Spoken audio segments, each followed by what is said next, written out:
30 minutes past 6. There have been big changes in the way that Britons do their grocery shopping since last year's horse meat scandal. A Daybreak survey has found that almost a third of people have lost faith in since popular meat products were pulled from the shelves and tested for horse DNA.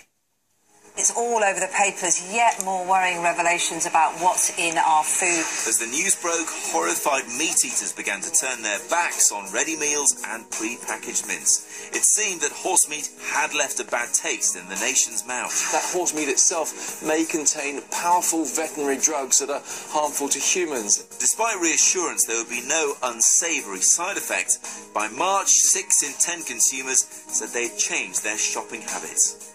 Within a few weeks, supermarkets pledged to make sure it wouldn't happen again, and the horse issue faded into the background. Or did it? A year on, a Daybreak One Poll survey has found almost one-third of shoppers say they've lost faith in supermarkets. More than a third spend extra time checking what is in their food, and a quarter have stopped buying value products altogether. With us now is dietitian Faith Toogood. Good morning to you, Faith. What's your reaction to the fact that the horse meat scandal seems to have had long-term ramifications for the way people eat and shop?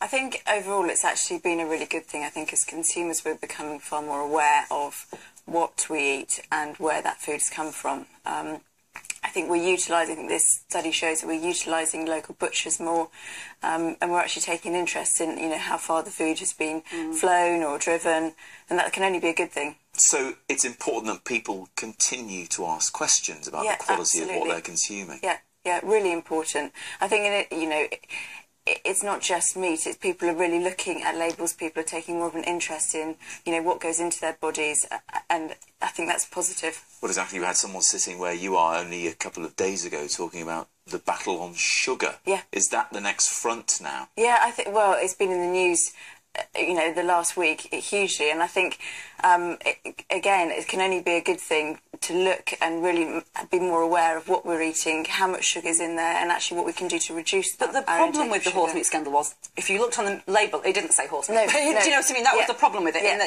And that's where the trust has eroded. And I found it fascinating that a quarter, which is quite a high, one in really four high. people have stopped using, they're telling us, the value ranges. Yeah.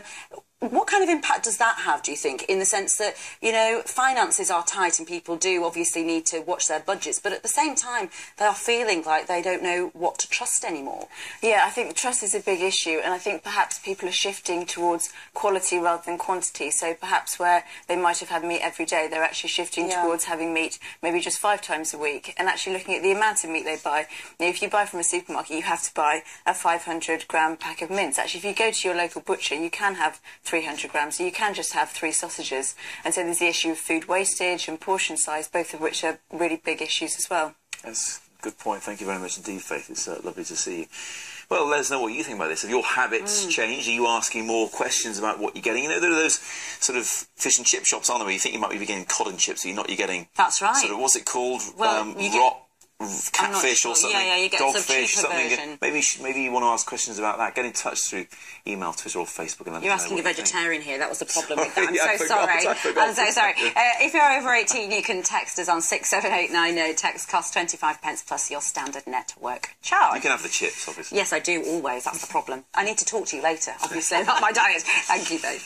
The headlines this morning, as we've just been discussing, some food labels could still be misleading customers a year after